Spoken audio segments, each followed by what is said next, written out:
Then Mr. Schoaf gave me probably one of the most important clues among so many things he taught me, but this was in those early days. Mr. Schoaf was very kind, but he was also very abrupt. And he had these interesting questions to ask. I'm giving him a little rundown one day on how things hadn't worked out for me. He said, Mr. Rohn, I've got the answer for you if you will listen carefully. And listen carefully I did that day and for the next 5 years. If somebody's wealthy and happy, you gotta listen. He said, Jim, I've only known you a short time. But he said, it's already my honest opinion that for things to change for you, you've got to change. That wasn't quite the answer I was looking for. But that's the answer he gave me, and I pass it along to you on this warm summer evening in Anaheim, California, 1981. For things to change for you, you've got to change. Otherwise, it isn't going to change. Before I met Mr. Schoaf, I used to say, I sure hope things will change. Right? That seemed to be my only hope. If it isn't going to change, I'm in serious trouble. And then I discovered it isn't going to change, so I'm in serious trouble.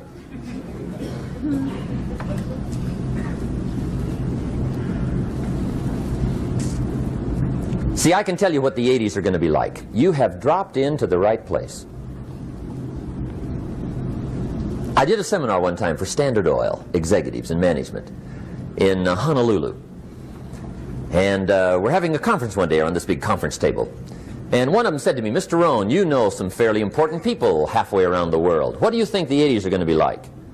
I said, gentlemen, I do know the right people. I can tell you. So they all listened very carefully. And I said, gentlemen, based on my wide experience, I can really honestly say to you, in my opinion, in the 80s, it's going to be about like it's always been. Aren't you glad you came? That's inside. I don't pass that around just everywhere. Now, of course, I said that to make a point, but I also said it because it's accurate. It's going to be about like it's always been. It isn't going to change. The tide comes in and then what? It goes out. For 6,500 years that we know of, recorded history, and probably long before that. So it is not going to change. It gets light and then what? It turns dark. 6,500 years. See, it's not likely to change. And we're not to be startled by that. And if the sun goes down, the guy says, what's happened, what's happened? It means he hasn't been here long, I guess, right? It always goes down about this time. The guy says, well, I don't like that arrangement. Well, you got to talk to somebody besides me, right? It gets light, then it turns dark.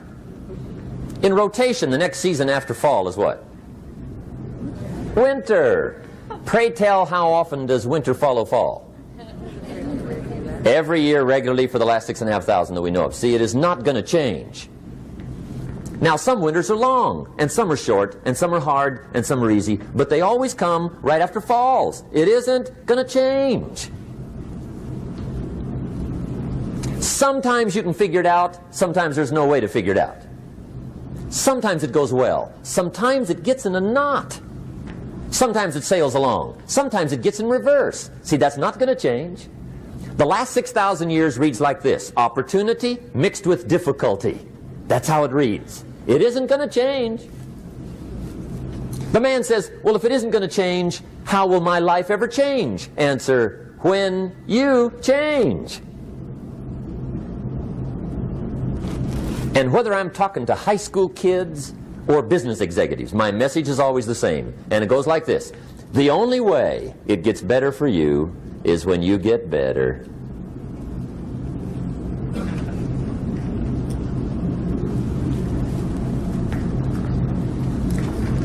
Let me give you the 4 major lessons in life to learn. Here's 4 majors. It's good to study the majors. In our weekend seminar we teach, some people don't do well because they major in minor things. You've got to be on the lookout. At the end of every week, end of every month, you've got to check, make sure you're not spending major time on minor things. We go through that whole series. majors and minors. Now, let me give you two phrases before we get to the four majors. This will set it up and you'll see where I'm going. Two key phrases for your notes. Here's the first one. Life and business is like the changing seasons. That's the first phrase. Life and business is like the changing seasons. One of the best ways to describe life, it's like the seasons. Frank Sinatra sings, life is like the seasons. Now here's the second phrase. Very important. You cannot change the seasons, but you can change yourself. You can't change the seasons, but you can change yourself. And see, that's how life gets better for you, not by chance, but by change. Now, here's the four major lessons in life to learn. I've got my first book finished, came out a couple of weeks ago. This is in it, the four major lessons in life to learn. Here they are. Number one, learn how to handle the winters. That's lesson one. They come right after falls with regularity. Some are long and some are short and some are hard and some are easy, but they keep coming. You must learn to handle the nights. They come right after days. You must learn to handle difficulty. It comes right after opportunity. You must learn to handle recessions. They always follow progressions for the last 6,000. See, it isn't going to change. The lesson you must learn is how to handle it. And there's all kinds of winters, right? The winter when you can't figure it out. The winter when it all goes smash. The winter when it turns belly up. The winter when it won't work, when you've run out of money and you've got a broken heart. See, those are winter times. There's all kinds. Economic winters, social winters, personal winters. When your heart is smashed in 1,000 pieces and the nights are unusually long. Your prayers seem to go no higher than your head. It's wintertime. Barbra Streisand sings, "It used to be so natural to talk about forever, but used to be's don't count anymore. They just lay on the floor till we sweep them away. You don't sing me love songs, and you don't say you need me, and you don't bring me flowers anymore." A song of winter. But see, the disappointments come. Those are normal. That's part of life. But the question is, how do you handle it? How do you handle the coming winters and the disappointments and the downtimes? Well, you can't get rid of January by tearing it off the calendar. But here's what you can do. You can get stronger, you can get wiser, and you can get better. The winters won't change, but you can.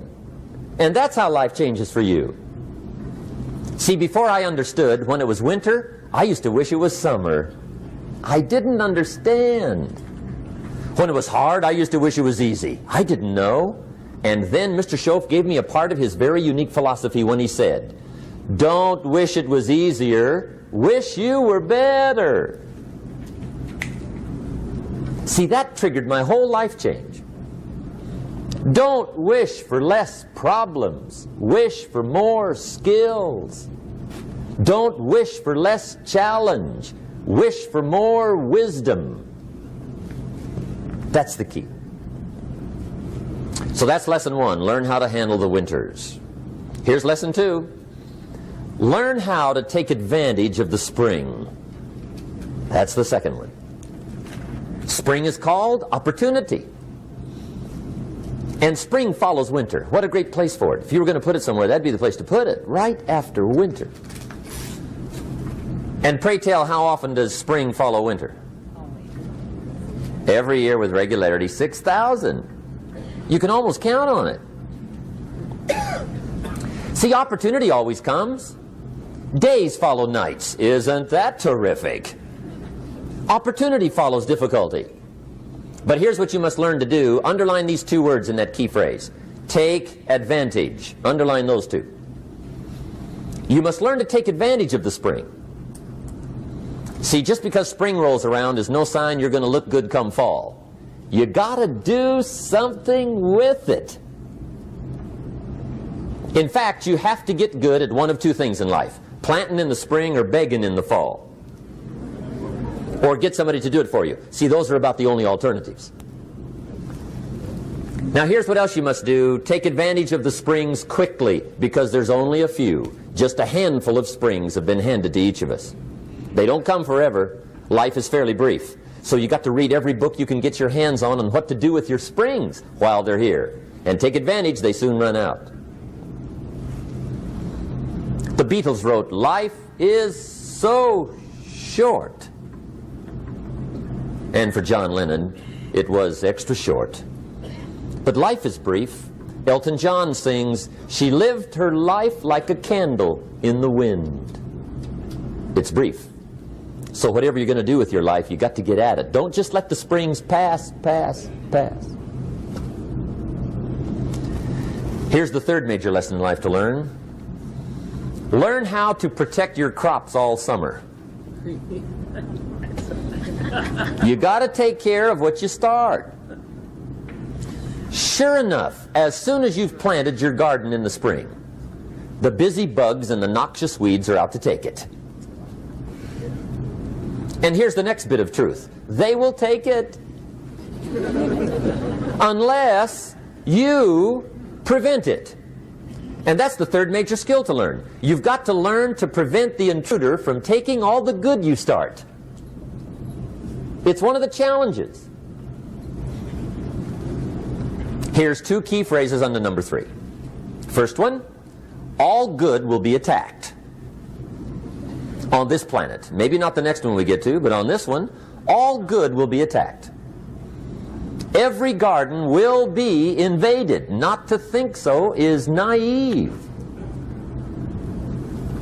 And here's the second phrase. All values must be defended. Political values, social values, community values, family values, marriage values, friendship values, business values. Every garden must be tended all summer. Third major lesson. Now here's number 4. Fourth major lesson in life to learn. Learn how to reap in the fall without complaint. Learn to reap come harvest time without complaint. Take full responsibility for what happens to you. It's one of the highest forms of human maturity, accepting full responsibility. It's the day you know you've passed from childhood to adulthood, the day you accept full responsibility. And another note, learn to reap in the fall without apology. Without apology if you do well, and without complaint if you don't. That's maturity. I used to have that long list of reasons why I wasn't doing well. To explain. You got to explain, right? Otherwise you're going to look bad. I used to have this funny list called Reasons for Not Looking Good.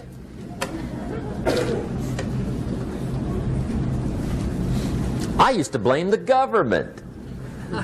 I mean, you can believe that or not. It was at the top of my list. I had a lecture second to none. The government. That was on my list. I used to blame taxes. Look what you got left after they take everything. And they expect you to do well. That was on my list there.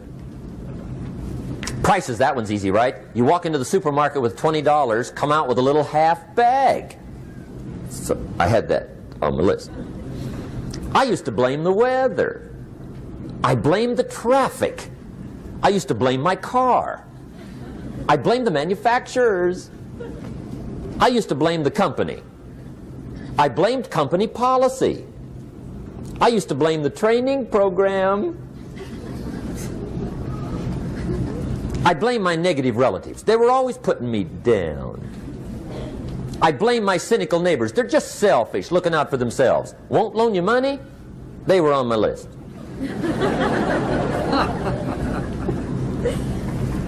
I used to blame the economy. I blamed the community. That's a pretty good list for not doing well, isn't it? I thought it was good. I'll never forget one day, Mr. Schoaf was very kind, but he was also very blunt, and this was no exception. And I'm glad he was blunt. There's a lot of things I'd have missed if he hadn't have been blunt. One day, with sort of a curious look on his face, he said, "Jim, just out of curiosity, tell me, how come you haven't done well up until now?" Excellent question. I thought, well, so I won't look too bad, I'll go through my list. And this list I just gave you, I put that on him. And he was very patient. He let me go through the whole thing, the government, the weather. I went through this whole thing. When I finished, he looked my list over very carefully.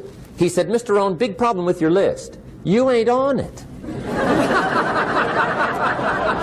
How brilliant.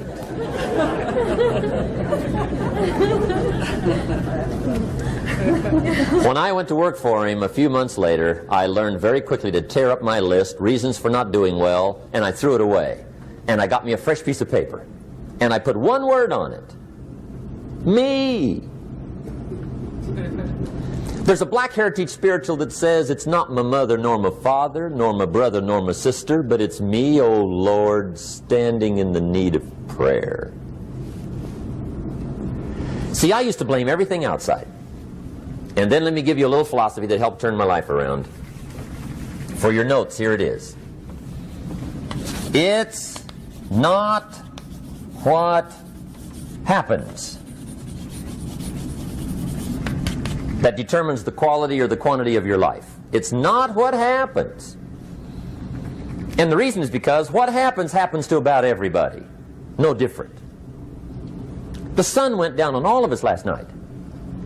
A common event, a happening.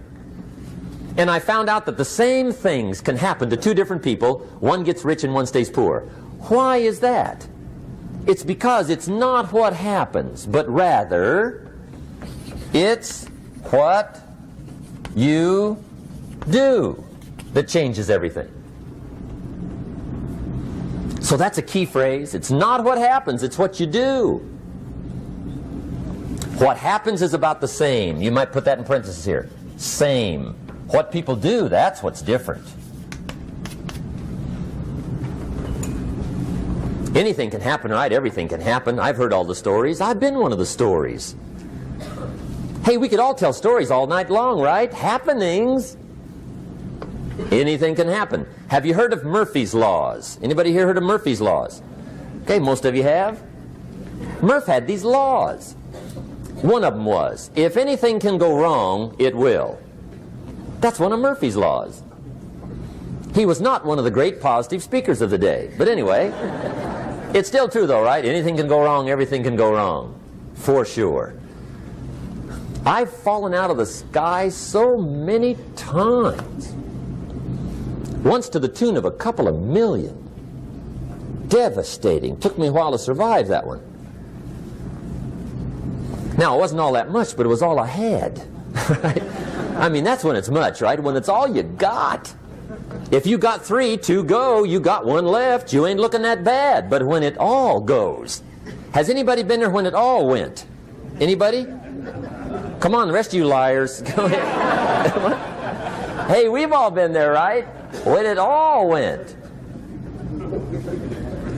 Of course, it used to be a long time ago, right? When you ran out of money, got to 0, you were all through. Heck, now you can whistle right on by 0, right? I mean, they will bury you. That's what they will do.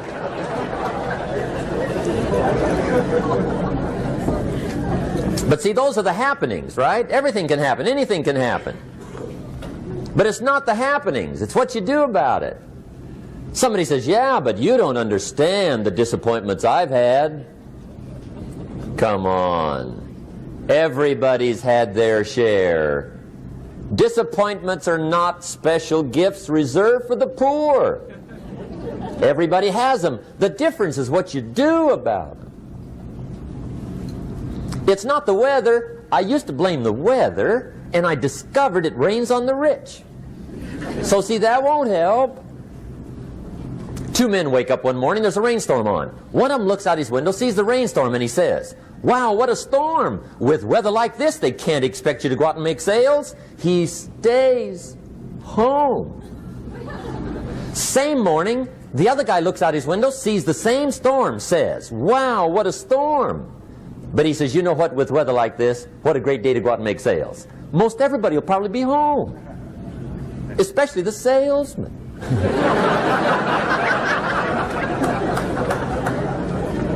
See, that's the difference in how your life works out. It's not what happens, it's what you do. So here's one of the key questions of the evening. Starting tomorrow, what are you going to do that'll make a change in your life's direction?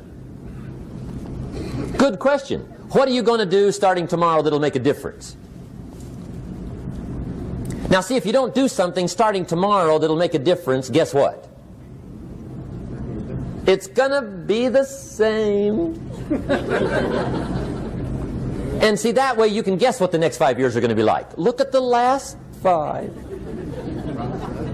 Because the next 5 are going to be like the last 5 unless you, major key, tomorrow, change it all. Or change a little, or change something, or don't change. It's choice time. You can do whatever you want. But it's nice to know any day you wish you can change your whole life. What can you do starting tomorrow that'll make a difference? Good question. What can you do with economic chaos, massive disappointment? What can you do with a broken heart? What can you do when it won't work? Good question. So if I had a word with you tonight, one-on-one, just you and me, I think my personal advice to you would be, this year, 1981, reach down inside of you and come up with some more of those remarkable human gifts. They're there, waiting to be utilized. And then change anything for you want to change. And I challenge you to do that because you can change. If you don't like how it is for you, change it. If it doesn't suit you, change it. If it doesn't please you, change it. If it isn't enough, change it. And I challenge you to do that because you can change. See, you don't ever have to be the same again after tonight, only by choice. If you don't like your present address, change it. You're not a tree.